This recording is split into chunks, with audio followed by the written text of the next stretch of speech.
कल हमने भारत की साहित्यिक विरासत भाग 4 के अंतर्गत महाकवि तुलसीदास के व्यक्तित्व का अध्ययन किया था। आज हम भाग 5 के अंतर्गत उनके कृतित्व का अध्ययन करेंगे। तुलसी का साहित्य। तुलसीदास वैष्णव भक्ति की राम भक्ति शाखा के महान कवि थे। उन्होंने हिंदी साहित्य में प्रचलित काव्य शैलियों में रचना की। आचार्य रामचंद्र शुक्ल के अनुसार तुलसीदास ने 12 ग्रंथों की रचना की। कुछ विद्वान तुलसीदास के ग्रंथों की संख्या 25 मानते हैं। इनमें रामचरितमानस महाकाव्य है।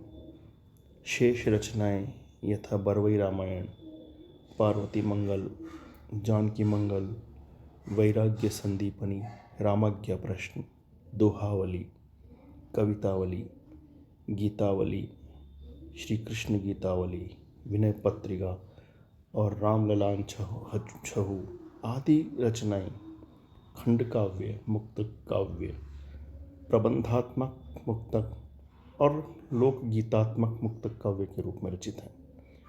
उनका पहला ग्रंथ रामचरितमानस है। रामचरितमानस एक प्रबंध काव्य है तथा न केवल हिंदी साहित्य में अपितु संपूर्ण विश्व साहित्य में अत्यंत आदर की दृष्टि से देखा जाता है। विषय, उद्देश्य, भाव, भाषा, प्रबंध, कौशल, छंद, अलंकार योजना, शैली, कथा प्रवाह, नीति, धर्म एवं सामाजिक सरोकार आदि समस्त दृष्टियों से रामचरितमानस विश्व साहित्य का अद्वितीय ग्रंथ है। इस काव्य में राम कथा का विस्तृत वर्णन है। रामचरितमानस में 7 अध्याय हैं जिन्हें वाल्मीकि रामायण के अनुकरण में कांड कहा गया है। किसी ग्रंथ के प्रबंध काव्य होने की पहली शर्त यही होती है कि उसमें कम से कम 7 अध्याय हों।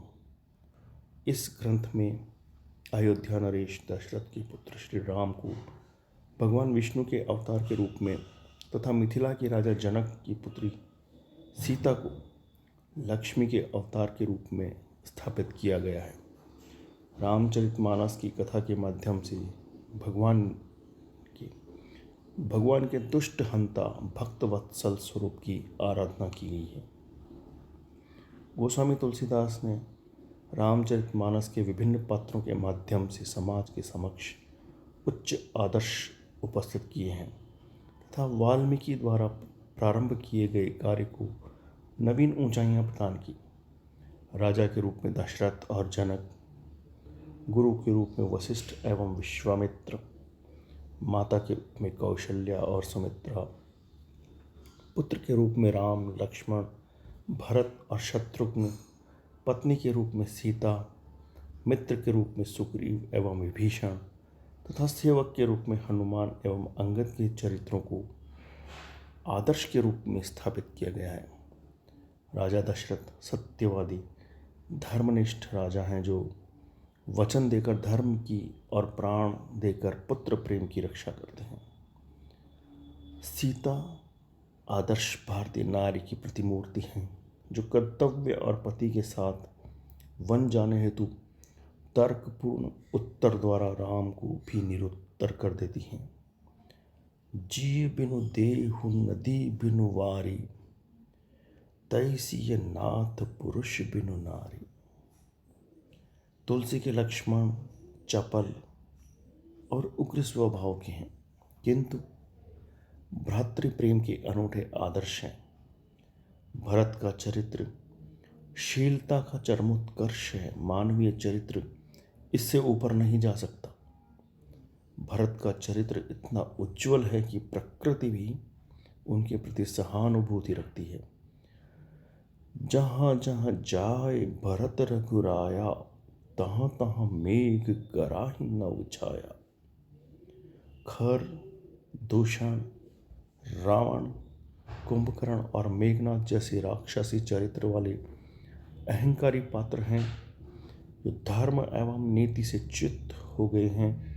ऐसे पात्रों का अंत राम के हाथों होता है जो असत्य पर सत्य की, और बुराई पर अच्छाई की विजय का प्रतीक है। दूसरा ग्रंथ है विनय पत्रिका।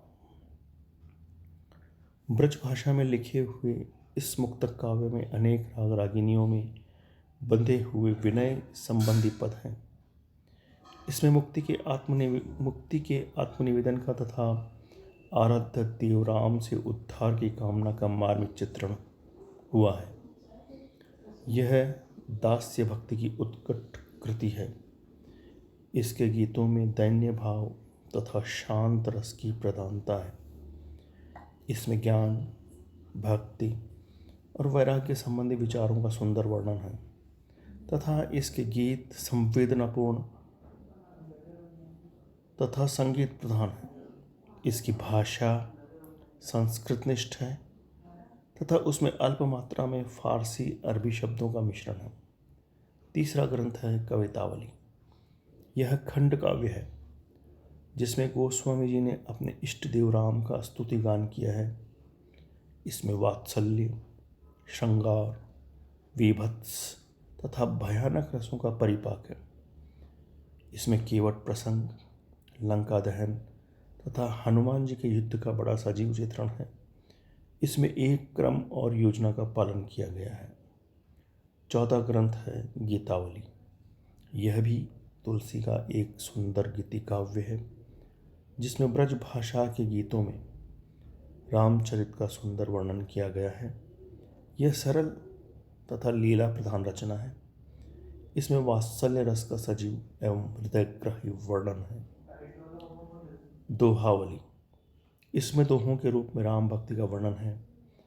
573 दोहों का संकलन है। ये दोहे जनमानस में उक्तियों के रूप में प्रयुक्त किए जाते हैं। रामाज्ञा प्रश्न।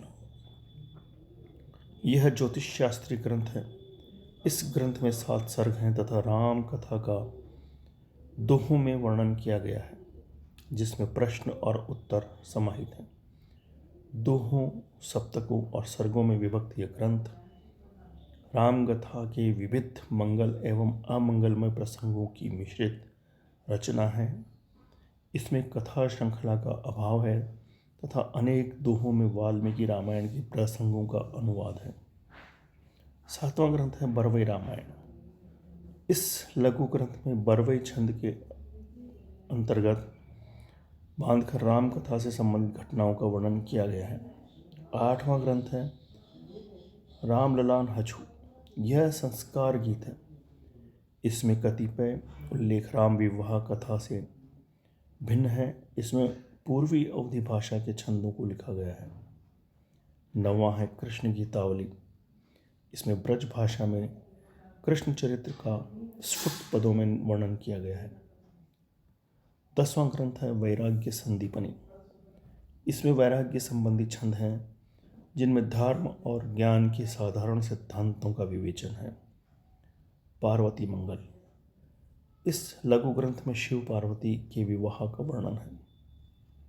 12वां ग्रंथ है जानकी मंगल। यह भी लघु ग्रंथ है। इसमें ब्रज भाषा में राम और सीता के विवाह का वर्णन किया गया है। उक्त 12 ग्रंथ आचार्य रामचंद्र शुक्ल की सूची के अनुसार हैं, लेकिन एक ग्रंथ और भी है, 13वां ग्रंथ हनुमान बाहुक।